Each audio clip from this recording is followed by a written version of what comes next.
Torsion refer to twisting of straight bar when it is loaded by movement or torque that tends to produce rotation about longitudinal axis of the bar। Straight बार पर movement या torque लगता है जो बार को longitudinal axis के about rotate करता है, जिसे हम टॉर्जन कहते हैं।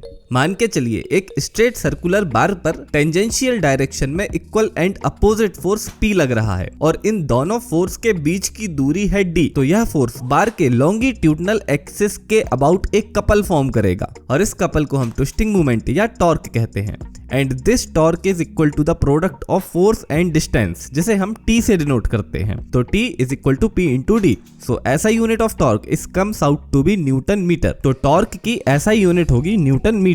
अब यह टॉर्क बार में शियर स्ट्रेस और शियर स्ट्रेन को डेवलप करता है, जिसे समझने के लिए हम इक्वेशन को ड्राइव करेंगे, जिसके लिए हम एक स्ट्रेट सर्कुलर शाफ्ट को कंसीडर करते हैं जिसका एक एंड फिक्स है और दूसरा एंड फ्री है और फ्री एंड पर T टॉर्क लग रहा है। अब इस T टॉर्क के कारण क्या होगा? इस T टॉर्क के कारण शाफ्ट में लॉन्गिट्यूडनल एक्सिस के अबाउट रोटेशन होगा और शाफ्ट का जो पोर्शन वॉल के पास होगा वहां रोटेशन सबसे कम और जो पोर्शन वॉल से सबसे दूर होगा वहां पर रोटेशन सबसे ज्यादा होगा। और यह रोटेशन का वेरिएशन फिक्स्ड एंड से फ्री एंड तक लीनियर होता है। और यहाँ पर शियर स्ट्रेन यह एंगल होगा जिसे हम फाई से डिनोट करते हैं। और शियर स्ट्रेन क्या होता है? Shear strain is nothing but the distortion per unit length. यहाँ से हम बेसिक ट्रिग्नोमेट्री से देखते हैं कि tan phi is equal to d prime upon l and if phi is very small, यदि phi बहुत छोटा होगा तो यहाँ पर हम tan phi को सिंपल phi लिख सकते हैं। तो यहाँ से phi इज इक्वल टू होगा d प्राइम अपॉन l और यहाँ से हम देख सकते हैं कि थीटा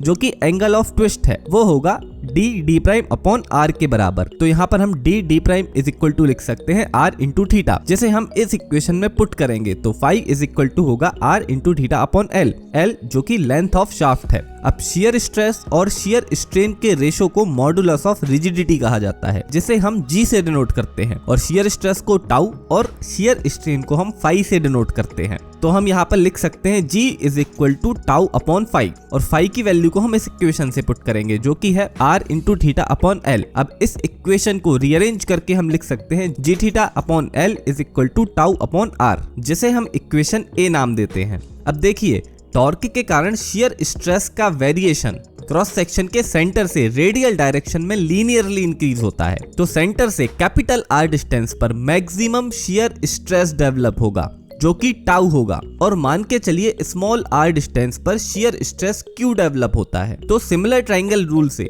हम यहाँ लिख सकते हैं small q upon small r is equal to tau upon capital R और tau upon capital R is equal to G theta upon l, जिसे हमने इक्वेशन A में देखा था। तो अब यहाँ पर हम लिख सकते हैं small q upon small r is equal to G theta upon l।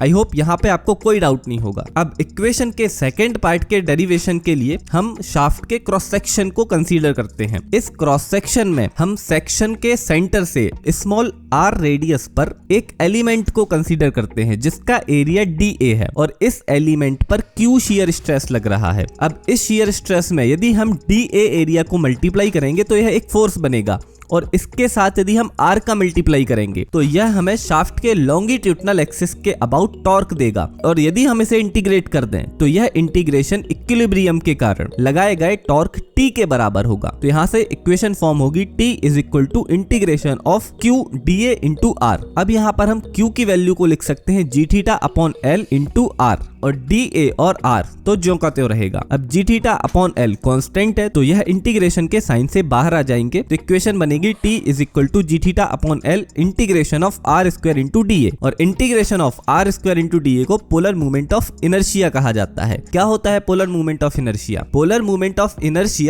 Is nothing but the resistance against torsion. Torsion के अगेंस्ट जो रेजिस्टेंस मिलता है उसे ही हम पोलर मूवमेंट ऑफ इनर्शिया कहते हैं। और सर्कुलर बार का polar movement of inertia calculate किया जाता है इस फॉर्मूले से। और यदि शाफ्ट हॉलो होगा तो पोलर मूवमेंट ऑफ इनर्शिया का फॉर्मूला ये हो जाता है। अब इस इक्वेशन को रीअरेंज करके हम लिख सकते हैं T upon IP is equal to G theta upon L। अब इक्वेशन A और इक्वेशन B को कंपेयर करके हम लिख सकते हैं T upon IP is equal to tau upon R is equal to G theta upon L। यहाँ पे T torque, IP polar movement of inertia, tau shear stress, R circular section का radius, G modulus of rigidity, theta angle of twist और L length of shaft है। इस video को पूरा देखने के लिए आपका बहुत बहुत धन्यवाद। यदि यह वीडियो आपको पसंद आए तो कृपया इस वीडियो को लाइक करें और कोई भी सुझाव या आपका कोई भी फीडबैक है तो इसे कमेंट सेक्शन में जरूर लिखें।